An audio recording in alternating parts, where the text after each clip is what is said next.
ओम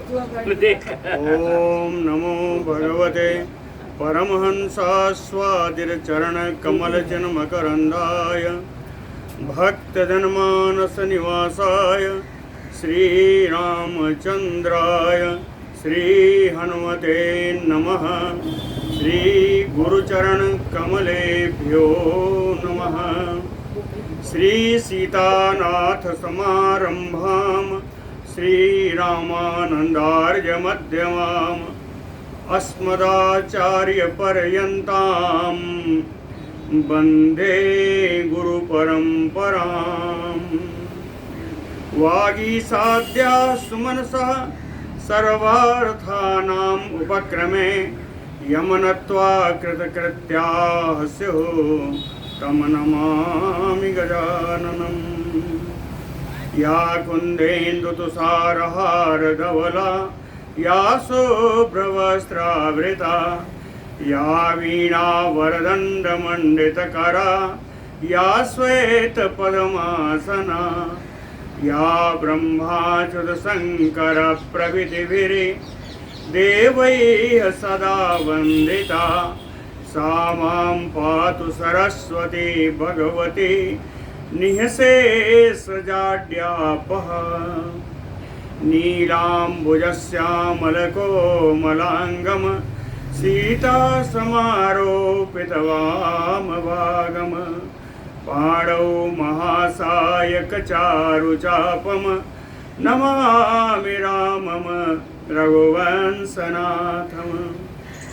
नारायणं नमस्कृत्य नरं चैव नरोत्तमं देवीं सरस्वतीं व्यासं ततो जयमुदीरयेत्।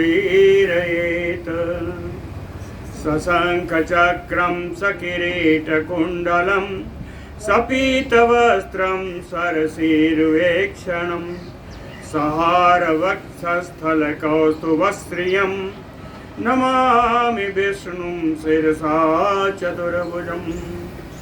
शान्ताकारं भुजगशयनं पद्मनाभं सुरेशं विश्वाधारं गगनसदृशं मेघवर्णं शुभाङ्गं लक्ष्मीकान्तं कमलयोगविरध्यानगम्यं वन्दे विष्णुं भवभयहरं सर्वलोकैकनाथम्। जय सुखदेव मुनीश्वर यदुपतिदास अनन्य जयति वादरायण चरण करण मोहि जगदन्य। भक्ति भक्त भगवंत गुरु चतुर्नाम बपु एक इनके पद वंदन किए नासै विघ्न अनेक। बोलो श्री सीतारामचंद्र भगवान की जय। बोलो वृंदावन बिहारी लाल की जय।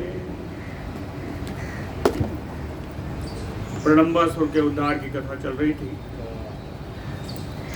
जिसमें एक खेल खेला, जो हारेगा उसको ला देगा। तो इसी क्रम में बलदेव जी से वो जो गोप वेश में बना हुआ राक्षस प्रलंब था हार गया और बलदेव जी को ढो रहा है।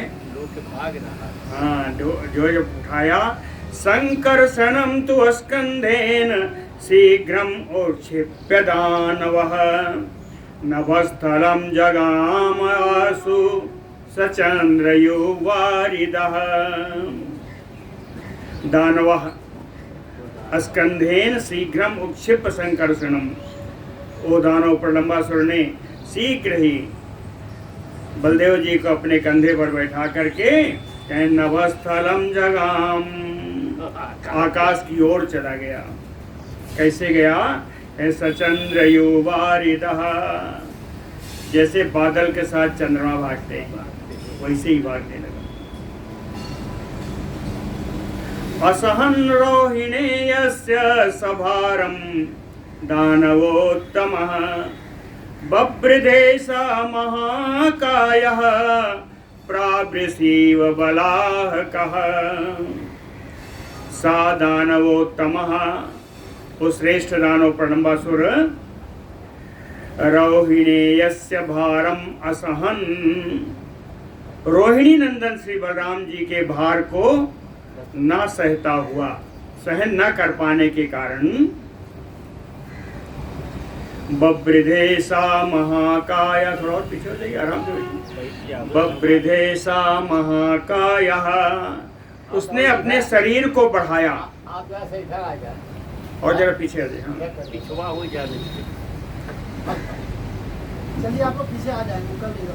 बब्रिधे सा महाकाय,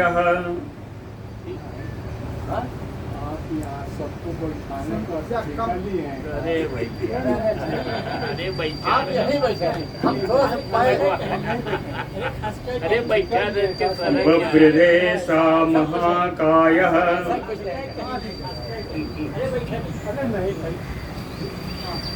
सबको ठिका दिए हैं।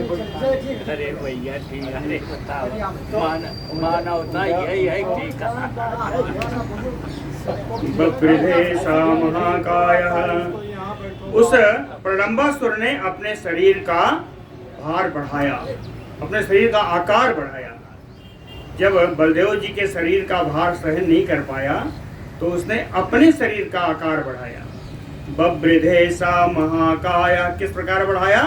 प्रावृषि व बलाहकः, वर्षा ऋतु में जैसे बादलों का आकार बढ़ता है, वैसे ही बढ़ाया। प्रावृषि बलाहकः, वर्षा ऋतु में बादल क्या है, यहाँ वहाँ दिखाई पड़ते हैं, बदलने लगता है, सब पूरा एक हो जाता है।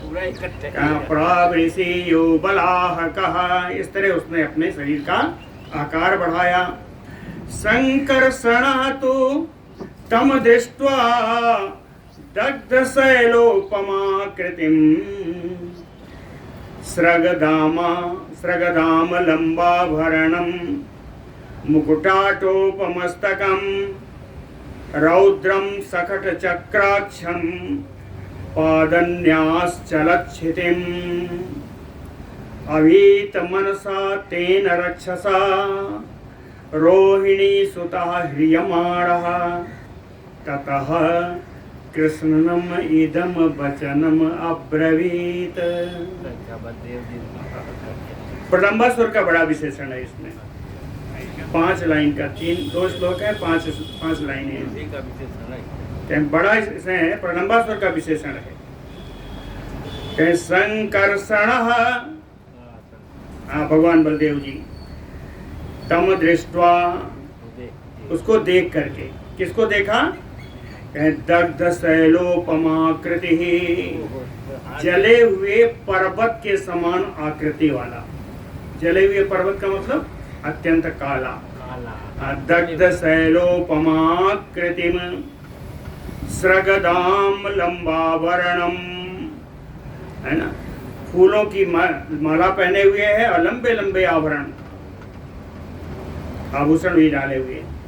मुकुटाटोपमस्तकम, उसके मस्तक पर मुकुट लगा हुआ है। रौद्रम सकट चक्राक्षम, कैसे रौद्र है? सकट चक्र, सकट माने बैलगाड़ी, चक्र माने पहिया, तो बैलगाड़ी के पहिया के समान बड़ी भयानक आंखें हैं उसकी। रौद्र सकट चक्राक्षम,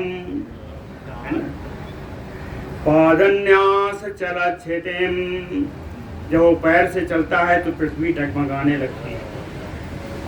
पादन्यास चलच्छितिम, अभीत मनसा तेन रक्षसा, निडर होकर के उस राक्षस के द्वारा रोहिणी सुतः ह्रियमाणः, रोहिणी नंदन बलराम जी को हरण करके लिए जा रहा है। ऐसी स्थिति में दृष्टवा, इस राक्षस को देख करके, संकर्षण तम कृष्णम, भगवान बलदेव जी तम कृष्णम, उन कृष्ण जी से इदम वचनम अब्रवीत, यह बात बोले। संकर्षण जी कृष्ण जी से बोले, कहते हैं कृष्ण कृष्ण ह्रिये हि एष पर्वतोदग्रमूर्तिना केनापि पश्य दैत्येन गोपाल छद्म रूपिणा। कहते हैं कृष्ण कृष्ण पश्य, हे कृष्ण जरा देखो। क्या देखें? कहें गोपाल छद्म रूपिणा, कपट से ग्वाल बालों के रूप में आया हुआ, कपट से ग्वाल बालों के रूप में आया हुआ। पर्वतोदग्रमूर्तिना, कहें ऊंचे पर्वत के समान रूप धारण करने वाला। कहें केनापि दैत्येन, किसी दैत्य के द्वारा ये ही ये सपस्य, मेरा हरण हो रहा है, मेरे को हरण कर लिए जा रहा है। एक कृष्ण जरा देखो। कहते हैं देखो ही नहीं, बताओ। क्या बताओ? कहे यत अत्र सांप्रतम कार्यम मया मधुनिसूदन तत कथ्यताम प्रयाति एष दुरात्मा अति त्वरान्वितः। कहते हैं बलदेव जी, ये मधुनिसूदन, मधु को नाश करने वाले मधुसूदन भगवान, दुरात्मा, ये दुरात्मा राक्षस, अति त्वरान्वितः, अत्यंत शीघ्रता से, प्रयातियेष, मेरा हरण करके लिए जा रहा है। तो सांप्रदम यद अत्र कार्यम, इस समय मुझे क्या करना चाहिए? तत्कथ्यताम, वो बताइए कि इस समय मुझे क्या करना चाहिए। बलराम जी कृष्ण जी से पूछ रहे हैं क्या मुझे क्या करना चाहिए? तो मुझे हरण किए ले जा रहा है, अब बड़ी तेजी से ले जा रहा है, क्या करना चाहिए? श्री कृष्ण उवाच, नहीं इसके पहले 2 लाइन में पराशर जी की उक्ति है। श्री पराशर उवाच तम आह रामम गोविंदः अस्मित भिन्नवोष्ट संपुटः महात्मा रोहिणीयस्य बलवीर्य प्रमाणवित। कहते हैं तम गोविंदः, गोपालक भगवान श्री कृष्ण जी, स्मित भिन्न ओष्ठ संपुटः, मुस्कुरा करके अपने दोनों ओठों को अलग किया। भिन्न ओष्ठ संपुटः यानी बोलना प्रारंभ किया, ओठ उनके खुले, बोलना प्रारंभ किया। ये भगवान कृष्ण कौन है? इनका विशेषण दिया, महात्मा रोहिणीयस्य बलबीज प्रमाणवित। रोहिणी महात्मा बलदेव जी का, उनका बल, उनका पराक्रम, उनका आकार को जानने वाले भगवान कृष्ण, बल प्रमाणवित जानने वाले। गोविंद तम राम आह, और बलराम जी से बोले।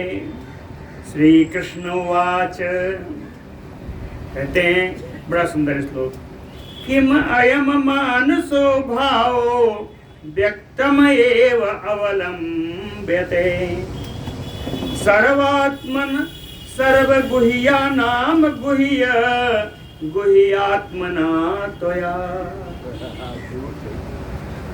कृष्ण जी कहते हैं बलराम जी से, हे सर्वात्मन, सर्वगुह्यानाम गुह्यम, सारे गुप्तों में से गुप्त, गुह्यात्मना त्वया, कहें एकदम गुप्त रूप आप हैं, आपको कौन जान सकता है। तो किम अयम मानसो भावो व्यक्तमेव अवलंब्यते, कहते हैं व्यक्तम मानसो भावो किम अवलंब्यते, स्पष्ट रूप से मनुष्यों का ही भाव क्यों प्रदर्शित कर रहे हैं? आप मनुष्यों के भाव का ही आश्रय आपने क्यों ले रखा है ना? किम अवलंब्यते, आश्रय थे, आपने इसका आश्रय क्यों ले रखा? शुक्ला जी को इधर भेजिएगा, बीच में। शुक्ला जी आप इधर आइए। किमवलंब्यते। इधर आइए, इधर आइए, पंखा के नीचे बढ़िया। हाँ, बढ़िया बढ़िया बढ़िया। पहला श्लोक। फिर दूसरा कृष्ण जी कहते हैं, असमर अशेष जगत बीज कारणम कारणाग्रजम आत्मानम एक तदवत चा जगति एक कारणवे चयत। कहते हैं हे बलराम जी, आत्मानम एकम अस्मर, आप अपने श्रेष्ठ आत्मस्वरूप का स्मरण कीजिए। आप अपने स्वरूप का स्मरण कीजिए। आप कौन हैं? कहते हैं मैं बताता हूँ, अशेष जगत बीज कारणम, पूरे जगत के आप पूरे संसार के मूल कारण हैं। बीज कारणम, मूल कारण। कहीं कारण ही नहीं है, कहीं कारणाग्रजम, उस कारण के भी पूर्ववर्ती हैं आप। अग्रज माने पूर्ववर्ती, जो पहले है। कहे उस कारण के भी पूर्ववर्ती हैं। जगत ये कारण वे चयत, एक कारण वे, एक कारण वे करते हैं प्रलय। प्रलय जब होता है तब का कारण। एक कारणों कहने का अर्थ क्या है? समुद्र तो 7 है ना, सब तारणों की प्रार्थना की जाती है। प्रलय काल में ही सातों समुद्र मिल करके एक हो जाता है, जलामय हो जाता है, उसी को एक कारणों कहते हैं ना। तो एक कारणवे का अर्थ है प्रलय।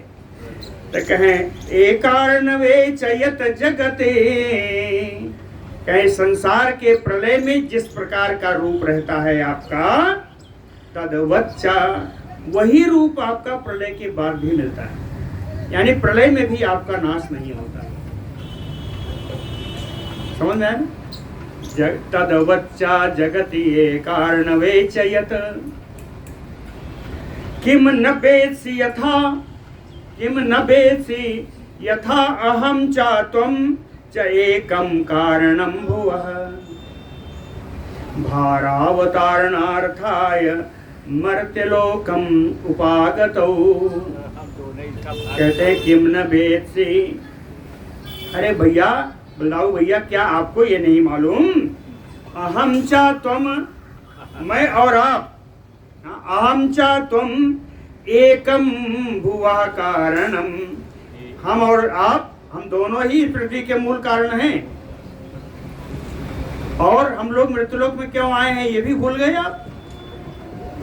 कहते हैं भारावतारणार्थाय मृत्युलोकम उपागतो, पृथ्वी का भार उतारने के लिए ही हम दोनों मृत्युलोक में आए हुए हैं। कहते हैं हे दाऊ भैया, याद करो। क्या क्या याद करा रहे हैं? कहन भासिराते अम्बुवाश्च केसा पादौ क्षितिः वक्त्रम अनंत वन्नी। नभासि रहते, अनंत, कहते हैं अनंत देव जी, नभासि रहते, आकाश आपका सिर है, आपका सिर ही आकाश है ना। अम्बुवहाश्च केशाः, और आपके केस ही बादल है। अम्बु बहा यानी बादल, अम्बु माने जल और बहा माने ढोने वाला, जल को ढोने वाला कौन? बादल। कहें अम्बु बहाश्च केशाः, और आपके केस ही बादल हैं। पादौ क्षितिः वक्त्रम वह्नि, आपके पैर पृथ्वी हैं और आपके मुख अग्नि है। वक्त्रम वह्नि सोमो मनहते स्वसितं समीरिणो दिशश्चतस्रो अव्ययीवाह वहते। सोमो मनहते, आपका मन ही चंद्रमा है। चंद्रमा मनसो ज्योति है, आपका मन ही चंद्रमा है। स्वसितं समीरिणो, आपकी श्वास प्रश्वास ही वायु है। दिशा चतस्रो बाहवहते, अव्यय कहते हैं हे अविनाशी, ये जो आपकी भुजाएं हैं यही चारों दिशाएं हैं। दिशवः चतस्राते बाहवः। आगे दूसरा श्लोक, सहस्त्रवक्त्रो भगवन् महात्मा सहस्त्रहस्तांग्रे शरीरभेदः सहस्रपद्मोद्भवयोनिः आद्यः सहस्रशः त्वां मुनयो गृह्णन्ति। सहस्त्रवक्त्रो पुरुष सूक्त ही है। सहस्त्रवक्त्रो कहते हैं आपके 1000 मुख हैं। भगवन महात्मा, महाआत्मा, महाशरीरा, महाकाया, आप विशाल शरीर वाले हैं।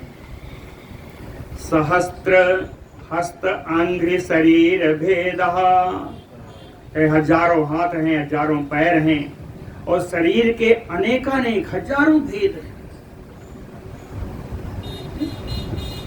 और सहस्त्र पद्मोद्भव योनिः आद्यः। पद्मोद्भव, पद्म उद्भव यानी क्या हुआ? कमल से निकला हुआ। तो कमल से निकला हुआ कौन है? कमल योनि। तो कहते हैं सहस्त्र पद्म उद्भव योनि, आप हजारों कमल योनि के आदि हैं। आदि माने करता है, इनसे पूर्ववर्ती हैं, हजारों ब्रह्माओं से पहले की। सहस्त्रशः त्वां मुनयो गृह्णन्ति, हजारों मुनि सतत आपकी स्तुति करते। गृह्णन्ति स्तुति करते, हजारों मुनि आपकी स्तुति करते। दिव्यं हि रूपम तो वेति न अन्यो देवैयशेषैः अवतार रूपम तदर्च्यते वेत्स किं यदन्ते त्वय्येव वेश्यं लयम् अभियुपैति। दिव्यम हि रूपम, आपका रूप बड़ा अलौकिक है। तव वेति न अन्यो, आपके रूप को कोई दूसरा जान नहीं सकता। यहाँ तक कि देवता क्या करते हैं? कहें देवै अशेषै अवतार रूपम तद अर्च्यते। देवता गण भी आपने जिन जिन रूपों में अवतार लिया है उन अवतार रूपों की ही अर्चना करते हैं, और आपके मूल रूप को नहीं जानते, देवता भी नहीं जानते। वेद सिक्किम ना, तो हे राघु भैया, इतना मैं बता रहा हूं, आपको यह क्यों नहीं याद है? आप ये क्यों नहीं जानते? वेद सिक्किम ना यत अन्ते त्वय्येव विश्वं लयम् अभियुपैति, कि इस प्रलय के काल में, इस शरीर, इस जगत के अंत काल में ये सारा विश्व आप ही में लय हो जाना है।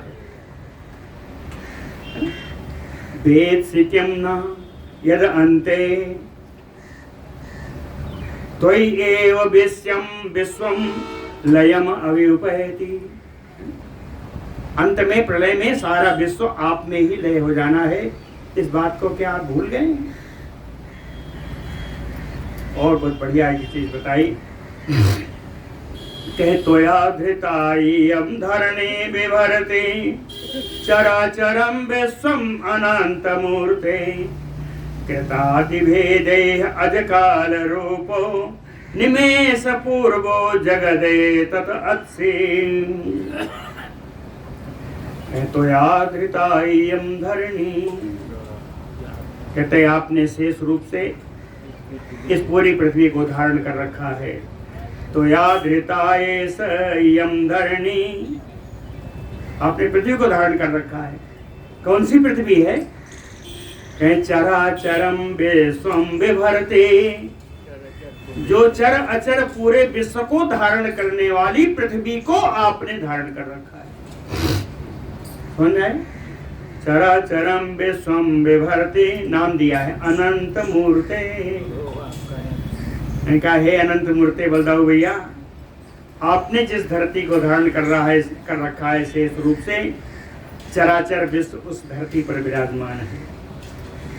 कृतादि भेजे यज काल रूपो निमेष पूर्वो, काष्ठा निमेष कला आदि से जानी जाने वाली जो काल है, जो समय है, कृतादि भेजई सतयुग त्रेता द्वापर आदि के भेद से इस संसार को जगत एत्सी, इस जगत का आप ही ग्रास बना जाते हैं। एत से माने खा जाते हैं, इस जगत का आप ग्रास बना जाते हैं। अत माने अत धातु है, तो कहते हैं अत, दूसरे श्लोक में पहला शब्द है, कहें अत्तम यथा बड़वा वन्यनाम्बो हिमस्वरूपम परगृह्य कास्तम, हिमाचले भानुमतो अंशु संगात जलत्वं न वेति पुनः तदेव। कहीं यथा बाड़ो बन्ही, बनी माने आग, अनल, कहते हैं जिस प्रकार बड़वानल, अम्बु अत, बड़वानल जिस प्रकार समुद्र के जल को शोषण करता है, और परिगृह्य कास्तम हिमाचले, और उसको लेकर के वायु के द्वारा, कास्तम, कास्तम में दो शब्द हैं, कम अस्तम, कम अस्तम यदि कास्तम, दोनों का तुम मिला के अर्थ पढ़े, यानी प्रक्षिप्तम, कास्तम प्रक्षिप्तम। तो कहते हैं परिगृह्य हिमाचले प्रक्षिप्तम, है ना। ये जो बड़वानल है, जल को सोख करके वायु के द्वारा यह हिमाचल पर आपको जाके बैठा देता है, हिमालय पर जाके बैठा देता है। और हिम स्वरूपम, उस समय ये जल बर्फ के रूप में हो जाता है। हिम स्वरूपम, अब बर्फ बन गई, जल का बर्फ बन गया। कहें भानुमतो अंशु संगात, भगवान सूर्य के किरणों का सब संसर्ग से, भगवान कृष्ण की भगवान सूर्य की किरणों का जब संपर्क प्राप्त होता है इस बर्फ को, तो जलत्वम अभ्येति, पुनः जल बन जाता है, और पुनः तदेव, और वही पुनः जल फिर से आ जाता है वृष्टि के रूप में। कहें पुनः तदेव, तो जल से ही शुरू किया, जल पे आ गए। कहते हैं ये क्यों बताया, एवं इसी प्रकार से, एवं त्वया संहरणे अत्तम एतत् जगत समस्तम त्वद अधीनकम पुनः। एवं त्वया, इसी प्रकार आपके द्वारा, संहरणे प्रलय काले, इसी प्रकार प्रलय काल में आपके द्वारा एतत् जगत समस्तम अत्तम, वो संपूर्ण जगत को आप ग्रास बना जाते हैं। अत्वत अधीनकम पुनः, और पूरा आपके अधीन हो जाता है, उस पर आपका पूरा अधिकार हो जाता है, लेकिन आप उसको रखते नहीं हैं। जिस प्रकार बर्फ बना, बर्फ से फिर जल बना और आ गया, आपके पास आया तो आपके अधिकार में आ गया, ये बर्फ रूप है, लेकिन तवैव सर्गाय समुद्यतः, जब सृष्टि करने के लिए आप उद्यत हो जाते हैं, पुनः सृष्टि करने के लिए सृष्टि काल में आप आते हैं, तो जगत्वम अभ्येति अनुकल्पमेश, तो जगत में आकर के, संसार में आकर के आप पुनः स्थूल रूप से, विराट रूप से फिर प्रकट हो जाते हैं। भवान अहम च विश्वात्मन अनेकमएव च कारणम जगतो वस्य जगति अर्थे वेदेन आवाम व्यवस्थितौ। कहते हैं भवान अहम च विश्वात्मन, एक विश्वात्मन आप और मैं, भवान अहम आप और मैं दोनों, कहें अने एकम एव च कारणम, किसके, अस्य जगतो, इस संसार के आप और मैं एक ही कारण है। दोनों ही संसार के एक ही कारण है, जगत अर्थे, और इस पृथ्वी के पालन के लिए ही आवाम हम दोनों भेदेन व्यवस्थित और भिन्न भिन्न रूप से यहाँ पर आ गए हैं, भिन्न भिन्न आकार से भिन्न भिन्न रूप से यहाँ पर आ गए। तत अस्मर्यताम अमेयात्मन त्वया आत्मा जहि दानवम। बड़ा बढ़िया। कहते हैं तत अस्मर्यताम अमेयात्मन, किसका स्मरण करें? तो ये आत्मा। कहते हैं हे बलदेव जी, हे भैया, बताओ भैया, आप अपने स्वरूप का स्मरण कीजिए। तो ये आत्मा स्मर्यताम है, आप अपने स्वरूप का स्मरण कीजिए। और कहे अब मेरा दावा है कि आपने यदि अपने स्वरूप का स्मरण कर लिया तो जहि दानवम, तो ये दानव नहीं बचेगा। कहीं जहि दानवम। लेकिन भैया एक चीज का याद रखना, बलदेव जी से कहते हैं मानुष्यमेव आलम्ब्य बंधूनाम क्रियताम हितम। मानव शरीर को मत छोड़ना, मानव शरीर का ही आश्रय लेकर के आप इसका वध करिए, इससे अपने बंधुओं का हित करिए। बंधु नाम क्रियताम हितम। ये कृष्ण और बलदाऊ जी के बीच का संवाद था। श्री पराशर उवाच, कहते हैं इत संग स्मारितो विप्र कृष्णेन सुमहात्मना विहस्य पीडयामास प्रलंबम बलवान बलः। विप्र पराशर जी कहते हैं ब्राह्मण मैत्रेय जी, सुमहात्मना कृष्णेन इति संग स्मारितो, महात्मा कृष्ण जी के द्वारा, तृतीया में है, महात्मा कृष्ण के द्वारा इस प्रकार स्मरण कराने पर बिहस्य बलवान बलः, परम बलवान बलदेव जी हंस करके प्रलंबम पीडयामास, प्रलंबासुर के ऊपर उन्होंने पीड़ा देना प्रारंभ किया। कैसी पीड़ा दी? कहे मुष्टिना सो अहनत मूर्धनि कोप संरक्त लोचनः तेन चास्य प्रहारेण बहियाते विलोचने। कोप संरक्त लोचनः, क्रोध के कारण उनके नेत्र लाल हो गए और ऐसे क्रोधित होकर के मुष्टिना सो आहनत मूर्धनि, एक मुक्का जमाया उसके मस्तक पर बलदेव जी ने।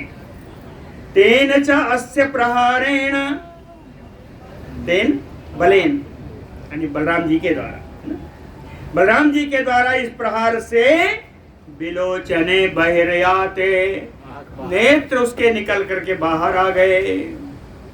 इधर आ जाइए, इधर मिश्रा जी के बगल में बैठिए। तेन बहिर्याते, या वही बैठ जाइए, बहिर्याते है ना, उसके नेत्र निकल करके बाहर आ गए।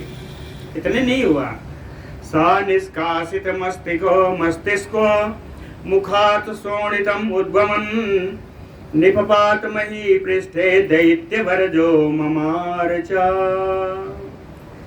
सा निष्कासित मस्तिष्को, उसका मस्तिष्क फट गया।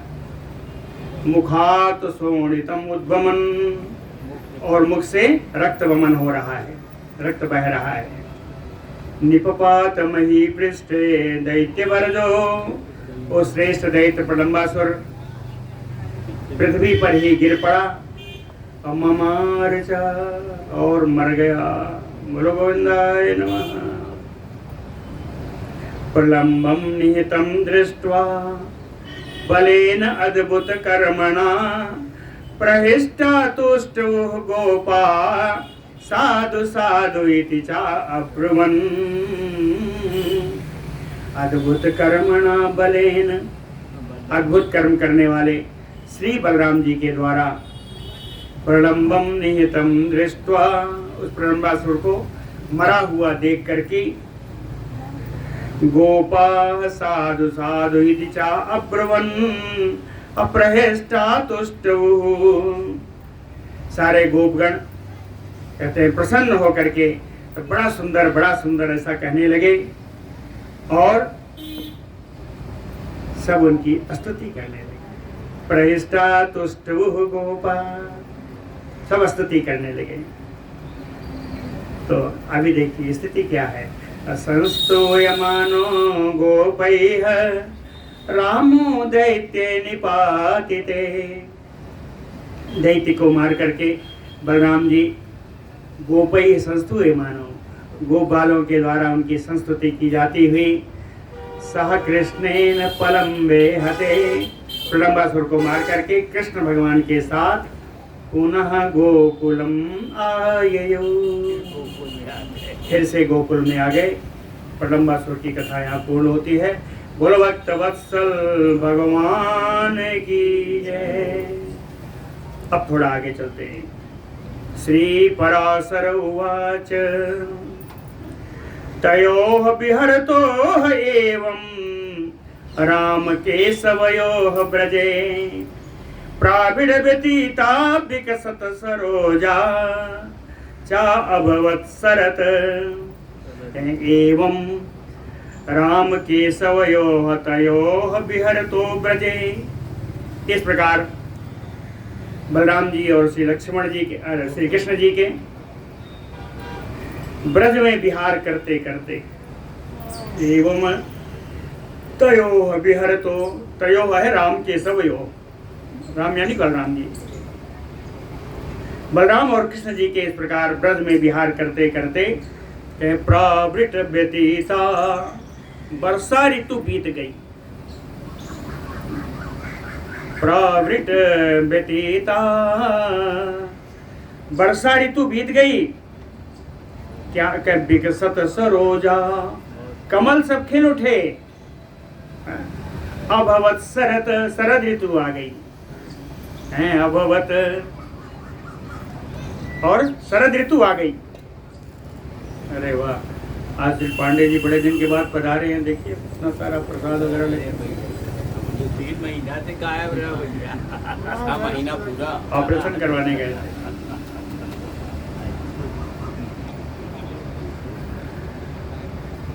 समझ में आ गया। वर्षा ऋतु बीत गई और शरद ऋतु आ गई। अवापुः तापम अत्यर्थम सफरया पल्लवोदके पुत्र क्षेत्रादिशक्तेन ममत्वेन यथा गृही। आ गया जो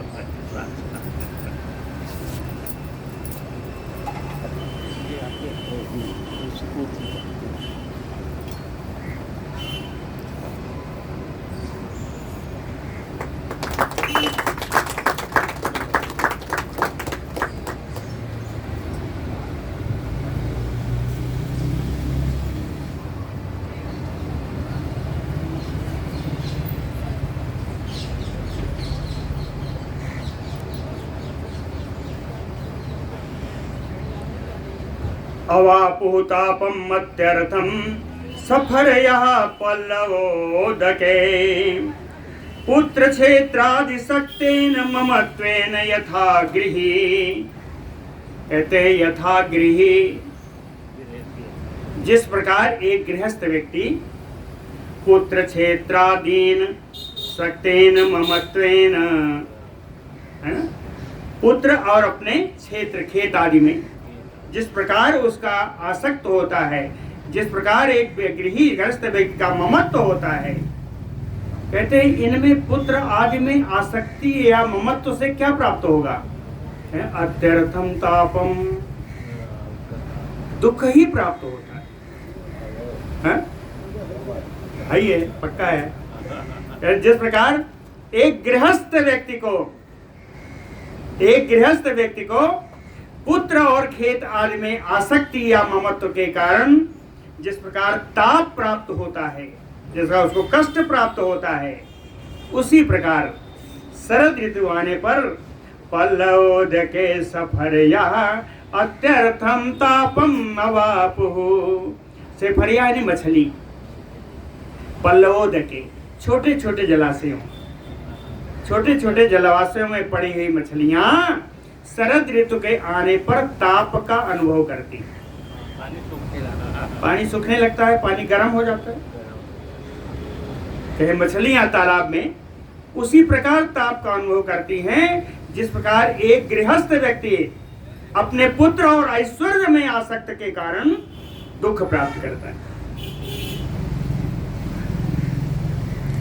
बहुत उदाहरण है और पूरा शिक्षा दी हुई है, गृहस्थों की शिक्षा दी।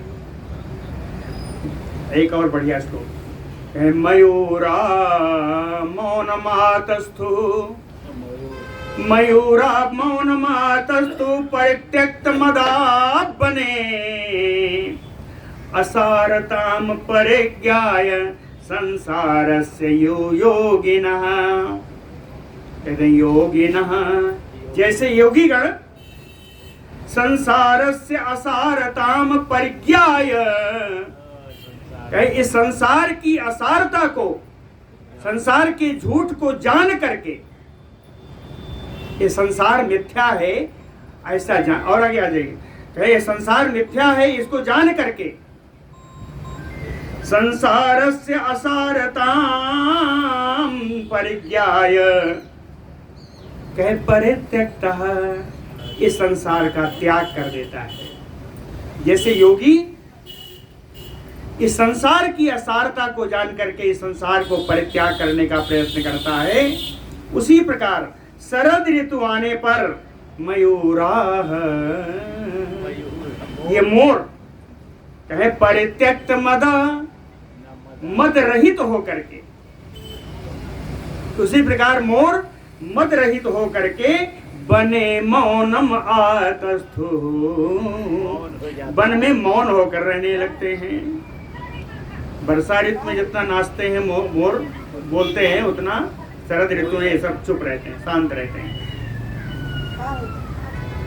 और आगे तीसरा कहे, उत्सृज्य जल सर्वस्वं विमलासित मूर्तयः, तत्यजो च अंबरम मेघा गृहम विज्ञानिनो यथा, कहे विज्ञानी तो यथा गृहम। एक विज्ञानी, अध्यात्म में कहा गया विज्ञान कौन है? विशिष्ट ज्ञान ही इसका ज्ञान नहीं हुआ, इसका शब्द नहीं अर्थ नहीं हुआ। कहें विज्ञानी वो है जिसको भगवत ज्ञान हो, अध्यात्म का ज्ञान वाले को ही विज्ञानी कहा, बाकी सब ज्ञानी है। विज्ञानी दो ही हैं, एक हमारे हनुमान जी हैं, एक वाल्मीकि।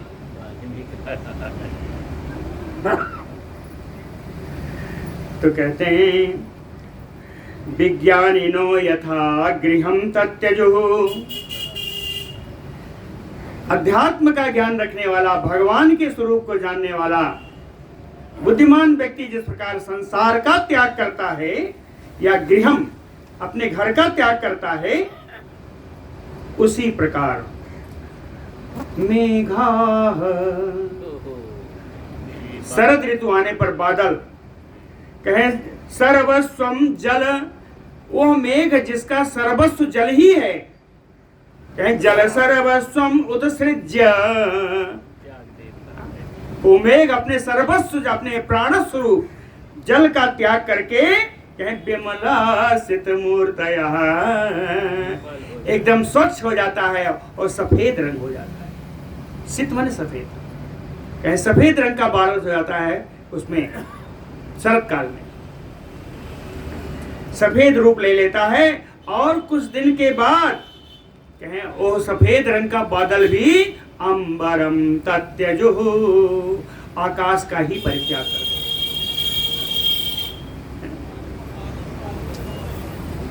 शरत सूर्यासु तप्तानि ययुषोऽसं सरांसि च, बहुवालंब ममत्वेन हृदयानि यो देहिनां, बहुवालंब ममत्वेन, बहुत से पदार्थों में ममता होने के कारण, बहुत से पदार्थों में ममता होने के कारण कहते हैं कहाँ गया? देहिनाम हृदयानियो, बहुत से पदार्थों में ममता होने के कारण देहधारियों के, अगर बहुत ज्यादा होगा ममता होगी, ममता से ही भरा होगा हर चीज का, तो किसी भी शरीरधारी का हृदय क्या रह जाएगा किसी काबिल? क्या बहुत अधिक ममता होने के कारण जिस प्रकार शरीरधारी का हृदय ही सारहीन हो जाता है, शरीरधारी का हृदय ही सारहीन हो जाता है, उसी प्रकार सुसरत सूर्यासु तप्तानि सरांसि सोसंययो, उसी प्रकार शरद काल में भगवान सूर्य की किरणों से जितने सरोवर हैं ये सूखते चले जाते हैं। जैसे हृदय उसका कुंठित हो जाता है, हृदय का व्यर्थ हो जाता है, उसी प्रकार समय समय पर ये सरोवर ही समाप्त हो जाता है। कुमुदय्य शरदाम्बस योग्यताम लक्षणम ययो अवबोधय्य मनांसयो समत्वम अमलात्मनाम, अमल आत्मनाम, अमल विमल, एकदम स्वच्छ, जिसमें कोई मल ना हो वही अमल है। तो कहते हैं अमलात्मनाम, निर्दोष आत्मा वाले, है ना। बोधय्य मनांसयो, ज्ञान के द्वारा इनका मन, कहे लक्षणम ययुः, ज्ञान के द्वारा विमलात्मा जो व्यक्ति हैं, ज्ञान के द्वारा इनके चित्त में समत्वम ययुः, समता, समता भाव प्राप्त हो जाता है। विमल चित्त वालों में ज्ञान के द्वारा इनके चित्त में समता भाव आ जाता है, समत्वम, समता भाव आ जाता है। उसी प्रकार शरदाम्भांसि, शरद ऋतु का जो जल है वो विमल होकर, कीचड़ आदि से मुक्त होकर जब विमल हो जाता है, कहे कुमुदे योग्यता लक्षणम ययो, उसमें सुंदर कुमुद फलने की योग्यता प्राप्त कर लेता है। कुमुद जो है गंदे जल नहीं खिला करता, इसीलिए कुमुद आपको ज्यादातर शरद ऋतु में मिलेगा। इसको स्वच्छ जल चाहिए। तो कहते हैं उसी प्रकार जिस प्रकार विमल व्यक्तियों का ज्ञान के द्वारा चित्त शुद्ध हो जाता है, उसी प्रकार शरद कालीन में जल जब शुद्ध हो जाता है तो यह योग्यता प्राप्त कर लेता है कि इसके अंदर कुमुद खिले, विकसित हो। तारका विमले व्योम्नि रराज अखंड मंडलः, चंद्रः चरम देहात्मा योगी साधु कुले यथा, यथा साधु कुले योगी, जिस प्रकार एक साधु कुल में, एक सज्जनों के वंश में एक योगी आ जाए। कैसा योगी? कहे चरम देहात्मा, चरम देह आत्मा के रूप में एक योगी आ जाए, उस योगी से पूरा कुल तर जाता है।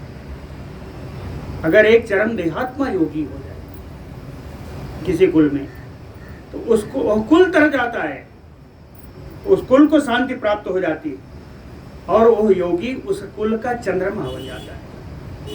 वो योगी उस कुल का चंद्रमा बनता है, साधु कुल है। उसी प्रकार तारका विमले व्योम्नि, शरद काल में, उसी प्रकार शरद काल में तारका विमले व्योम्नि, एकदम शुद्ध आकाश, तारिकाओं से युक्त, तारिकाओं से युक्त शुद्ध आकाश में अखंड मंडल चंद्र रराज, पूर्ण मंडल चंद्रमा भगवान ऐसे ही शोभा पाते हैं जैसे साधु कुल में योगी। और देख सुनिए, सन कई तीरम तत्यजु जलाशया, सन कई तीरम तत्यजु जलाशया, कैसे? मम त्वं चेत पुत्रादिरूढ़म उच्चैः यथा बुधाः, बुधाः क्या है? विद्वान व्यक्ति जिस प्रकार क्षेत्र पुत्रादि अपने खेत में, अपने पुत्र आदि में, मम त्वं सनकैः, विद्वान व्यक्ति अपने पुत्र क्षेत्र आदि ऐश्वर्यों में ममत्व धीरे धीरे कम कर लेता है। उसी प्रकार शरद काल में जलाशय जलम धीरम धीरम तीरम त्यजुः सनकैः तीरम त्यजुः।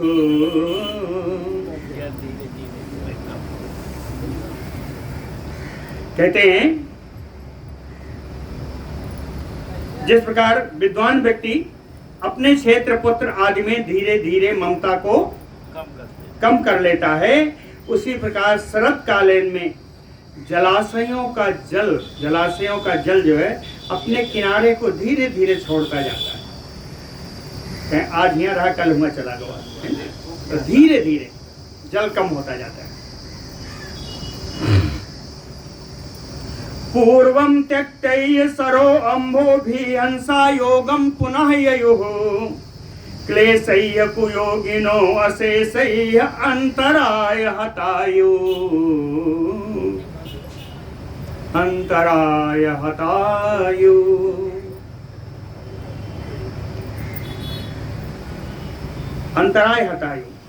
क्या जिस प्रकार अंतराय यानी विघ्न, बाधाएं। कहते हैं जिस प्रकार बाधाओं से विचलित हुए योगियों का अंतराय हता कुयोगिनः यो, अंतरायों से आहत कुयोगी क्यों हुआ? इसने अपने योगी का कर्म छोड़ा क्योंकि बाधाएं आ गई, है ना? तो बाधाओं के कारण, बाधाओं से आहत होकर के एक योगी अपने पथ को छोड़ करके क्लेशई है पुनः ययु, पुनः क्लेश को, दुख को प्राप्त कर लेता है। अंतरायों को छोड़ा, अरे अंतरायों के कारण ही उसने अपने मार्ग को छोड़ करके दुखों को प्राप्त कर लेता है। कहना यही है। उसी प्रकार पूर्व त्यक्त सरोभिहंसा, वर्षा ऋतु आने पर जिस प्रकार हंस अपने सरोवरों को, अपने आश्रय का त्याग कर कहीं और चले जाते हैं, पुनः शरद ऋतु में हंस उन्हीं तीरों पर पुनः आ जाते हैं, है ना? यहाँ अंतराय और क्लेश यही है। तो अंतराय जो है 9 प्रकार के अंतराय शास्त्र में हैं और 5 प्रकार के क्लेश। इनका योग दर्शन में इनका उल्लेख। 9 प्रकार के जो अंतराय हैं वो है व्याधि, सतस्थान। सतस्थान का कहते हैं साधन में अप्रवृत्ति हो जाए, पूजा करें में मन न लगे, उसको स्त्यान कहते हैं। तो 9 प्रकार के अंतराय हैं। पहला है व्याधि, दूसरा है स्त्यान, तीसरा संशय, चौथा प्रमाद, आलस्य, है ना, अविरति। अविरति जानते हैं? वैराग्यहीनता, जिसको अपने महत्व लगा रहे, वैराग्यहीन, है ना। भ्रांति दर्शन, अलब्ध मूलिक भूमिकत्वम, यानी लक्ष्य की उपलब्धि ना होना, और अनवस्थितत्व। अनवस्थितत्व कहते हैं कि अपने लक्ष्य में स्थिर ना रहना। ये 9 प्रकार के अंतराय हैं। ये जब अंतराय आते हैं, इन अंतरायों से यदि हमने पार नहीं पाए तो मुझे 5 प्रकार के क्लेश मिलते हैं। वो 5 प्रकार के जो क्लेश हैं वो हैं अविद्या, अस्मिता, अस्मिता का मतलब अहंकार, अस्मिता, राग, द्वेष और अभिनिवेश। अभिनिवेश जानते हैं ना? अभिनिवेश क्या है? सारे अभिनिवेश से ग्रसित हैं। मरण त्रासः अभिनिवेश, मरने से डरना अभिनिवेश है। मरण त्रासः,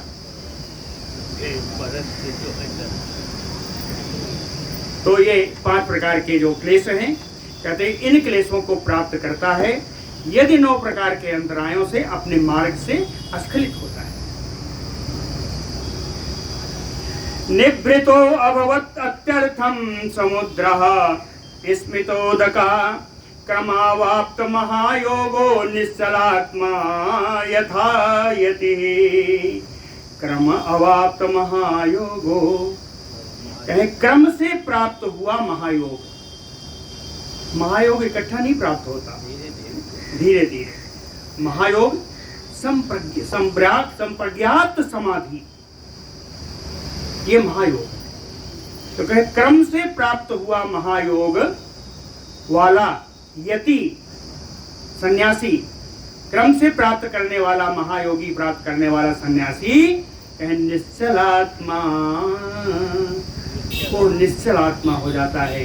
यानी वो निश्चल आत्मा होकर के शांति को प्राप्त कर लेता है, शांत को प्राप्त करता है। उसी प्रकार शरद कालीन में, शरद ऋतु में कहते हैं अस्मित अस्तमितोदकः समुद्रः, समुद्र में मिलने वाला जल, वो जो गंदा जल आके मिलता है, कहते हैं शुद्ध जल आके मिलने लगता है शरद कालीन में, शरद समय में। हाँ, कहते हैं शुद्ध जल, और भारी प्रवाह से नहीं, स्थिमित प्रवाह से आता है, धीरे धीरे प्रवाह से जो जल मिलता है। तो कहने व्रतो अपोत अत्यर्थम, उसी प्रकार समुद्र भी शरदकालीन अवस्था में शांति प्राप्त कर लेता है। जिस प्रकार योगी शांत हो जाता है, उसी प्रकार समुद्र भी शरदकालीन में शांत हो जाता है। सर्वत्र अति प्रसन्नानि सलिलानि तथा अभवन्, ज्ञाते सर्वगते विष्णु मनांसयो सुमेधसाम। बड़ा सुंदर है, कहते हैं ज्ञाते सर्वगते विष्णु, सर्वगते विष्णु ज्ञाते, सब में विद्यमान भगवान विष्णु का ज्ञान हो जाने पर, सर्वगते विष्णु ज्ञाते सुमेधसाम मनांसे, विद्वान व्यक्तियों का चित्त जिस प्रकार प्रसन्न हो जाता है, समझ में आया?